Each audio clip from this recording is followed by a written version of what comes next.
Il y a quelques semaines, je vous ai présenté le GPD Win, qui est donc une sorte de petite console portable tournant sur Windows 10. Et aujourd'hui, je reviens de nouveau avec un GPD, mais qui cette fois-ci n'est pas le GPD Win, mais le GPD XD. Alors la particularité de celui-ci, c'est qu'il ne tourne pas sous Windows, mais sous Android. Ce qui en fait donc une tablette dépliable qui vous permettra de jouer à des jeux. Alors quand je dis des jeux, bien évidemment, il s'agit principalement de jeux sous Android, donc d'applications. Vous ne pourrez pas faire tourner des jeux comme sur Windows, vous ne pourrez pas installer Steam. Mais le plus intéressant, c'est qu'elle vous permettra d'installer des émulateurs, qui en fera donc une machine à émulateur portable.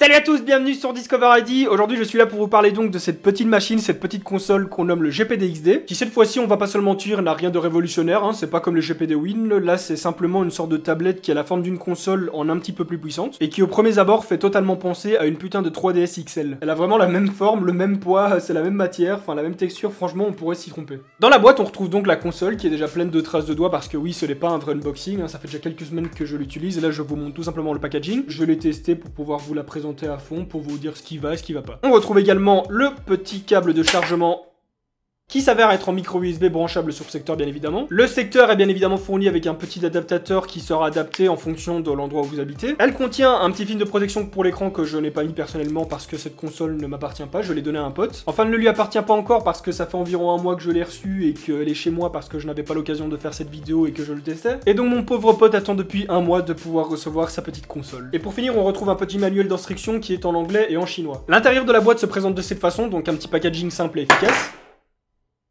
Donc un petit packaging simple et efficace.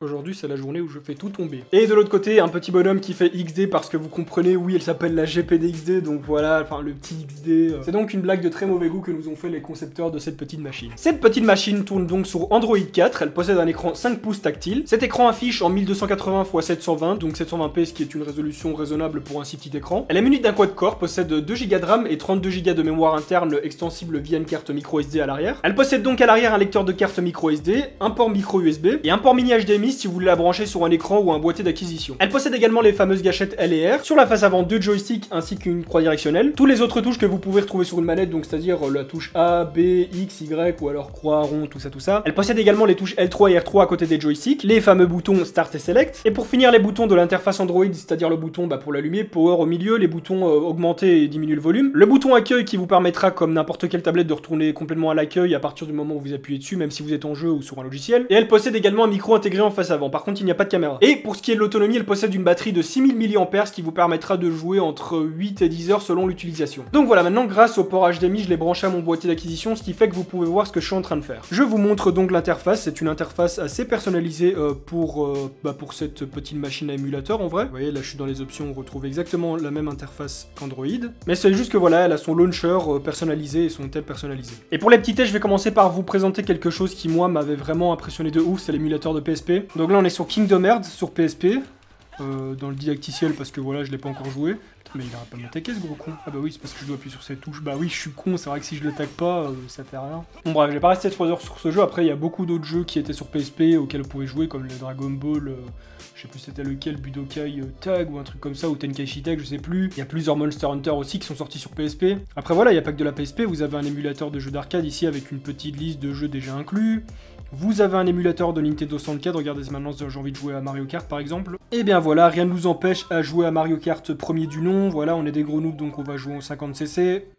On prend Mario pour pas faire dans l'originalité. Donc vous voyez, Mario Kart premier du nom, sur émulateur de Nintendo 64, ça fait plaisir, bon j'avoue que ça fait un petit peu mal aux yeux quand on est habitué à jouer à Mario Kart 8. Voilà, cette fois-ci je me fais un petit Smash Bros premier du nom également, si voilà, ça pique encore un petit peu les yeux hein, quand on a joué à celui sur Wii U. En plus, les contrôles étaient un petit peu pas très factibles par rapport à maintenant, du coup, voilà. Normalement, je suis pas une grosse merde comme ça. Normalement, je me débrouille plutôt pas mal. Mais là, ça fait un petit peu mal de rejouer sur cette plateforme. Allez, Link, ça dégage.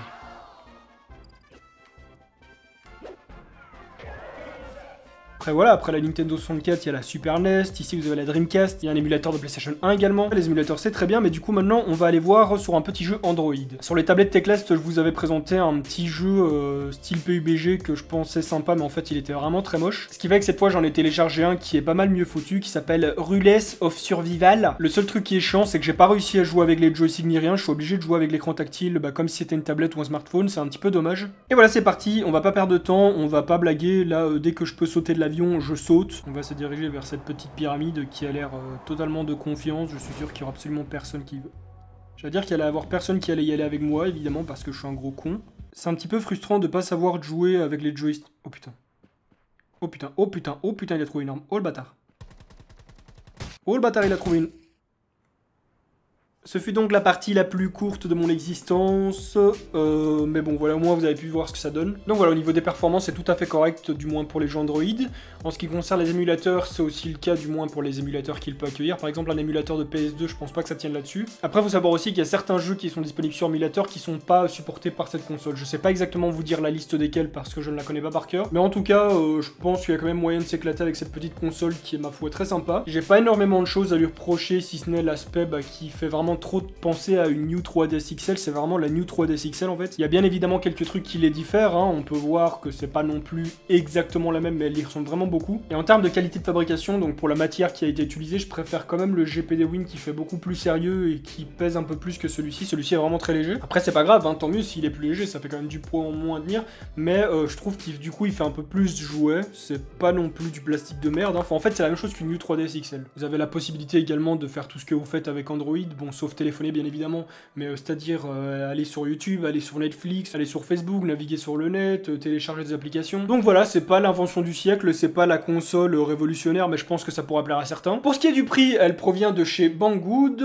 elle coûte environ 130 €, je ne sais plus exactement combien, mais je vous mettrai là maintenant, il y a un screen qui s'affiche avec le prix, mais voilà, il me semble qu'elle coûte autour des 130 €. C'est plus ou moins le prix d'une tablette et qui en plus pour celle-ci est pliable et muni de joystick et de tout, enfin voilà, c'est accessoirement une petite console en plus. Donc voilà, je trouve que c'est pas excessif pour ce que c'est, elle vaut clairement son prix, et de mon point de vue, elle s'adresse surtout aux amateurs de rétro gaming qui ont envie de retrouver la joie des anciennes consoles sur une petite console. Et portable en plus de ça. N'hésitez pas à lâcher un gros pouce bleu comme celui-ci pour le soutien parce que ça fait extrêmement plaisir et comme je l'ai dit, c'est une marque de soutien, ça me permet d'évoluer. Si cette vidéo vous a plu bien évidemment, hein, je ne vous force à rien. N'hésitez pas également à vous abonner et à cliquer sur la petite cloche pour être notifié lors de la sortie de mes nouvelles vidéos. Et sur ça, moi je vous dis à très bientôt pour une nouvelle vidéo.